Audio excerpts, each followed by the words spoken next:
நிலா பிரகாஷின் 100 வார்த்தை கதைகள். அடிக்கடி மனக்கண் முன் அந்த காட்சிகள் வந்து கொண்டே இருந்தது.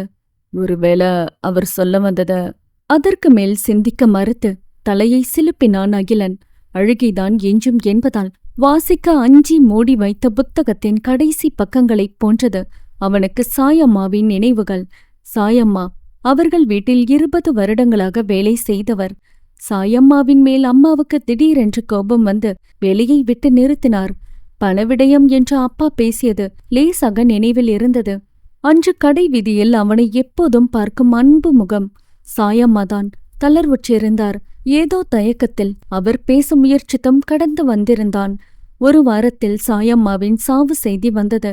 நோய்வாய்ப்பட்டு இறந்திருந்தார். அம்மா துக்கம் விசாரிக்க சென்றிருந்தார். ஒருவேளை இந்த ஒருவேளைதான் எத்தனை ஏக்கங்களின், எத்தனை குற்ற உணர்ச்சிகளின் கூப்பாடு.